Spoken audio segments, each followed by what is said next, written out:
We're at the 2011 Northwest Natural Street of Dreams. Arbor Homes created Chateau Marseille, where we're sitting right now. A couple of interesting amenities with this house is an electric car charging station, and also upstairs, don't tell anyone about this, but there's a secret room behind this cabinet right here. Come out to the Street of Dreams August 6th through 28th. It'll cost you $12. A lot to see out here. So glad you're with us on Comcast Newsmakers. I'm Ken Ackerman. Well, among cities in the United States, or actually regions, the Pacific Northwest ranks among the highest in breast cancer. Why is that? Well, we've invited Cristina Moore to join us. She's the development director for the Susan Komen Race for the Cure. Or Susan G. Komen for the Cure. For the Cure. Yes. And Race for the Cure is... We'll talk about the race a little later. Exactly, yeah. So Pacific Northwest, are there any theories as to why the Pacific Northwest has among the highest rate of breast cancer? It's not currently known, but one of the beliefs is that it's related to the lack of vitamin D that Pacific Northwesterners get. And there are very few natural sources of vitamin D aside from sunlight. Well, there's not much we can do about that, no matter how much money you earn. And speaking of money that, that you've earned for research, not earned, but raised for research, $1.9 billion over what period of time? Over the past 30 years since our actual national organization was founded.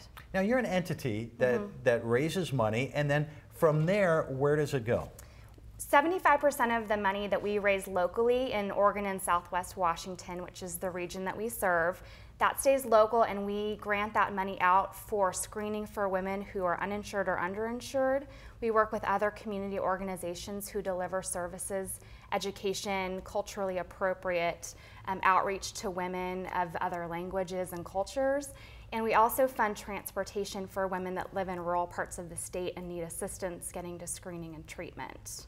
How many women a week do you see just in Oregon, let's stick to Oregon, that are diagnosed with breast cancer? The average is about 50 women a week. In the state of Oregon. And we've been concentrating on women, but breast cancer among men, is it prevalent? It's not prevalent, but it is an issue. And I think what I would say to men is that be aware of your body, as a woman should be as well. And the problem with men is, although the incidence rate with them is much lower, the mortality rate is much higher because they find it later, or it's detected later when it's far more aggressive and harder to treat. And speaking of which, the 5-year survival rate for women, let's talk about that when detected early.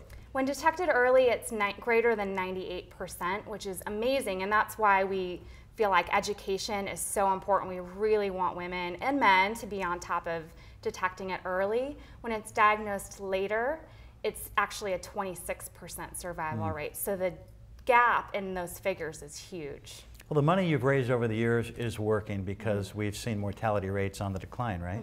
Yes. Over the past 20 years, mortality rates are actually down 30%, or over 30%. So we're really proud of that, but there's a lot more to be done. Well, let's talk about the Race for the Cure right now. Tell me when it is and who can participate. Sure. It's on Sunday, September 18th, always the third Sunday in September, at Waterfront Park. And anyone is welcome to participate. We have about 40,000 people every year who come out, and you don't have to be a runner. 90% of the people walk, actually. Really? So we have a walking event, we have chip-timed running events, we have a 1-mile walk, which might be good for people with young families who have little kids. And we have just great festivities in the park as well. I say you change your name to Exercise for the Cure because a lot of people think it's a race. Okay, well, bring that back to the board. Let me know what they say about that. We'll percolate on that. For more information, there is a website. Tell me about that. That's KomenOregon.org.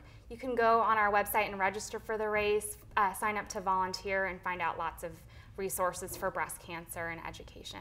All right, thank you very much. So glad you're with us, Cristina Moore, and we're so glad you're with us as well. For the crew here, I'm Ken Ackerman at Comcast Newsmakers. We all wish you a very good day.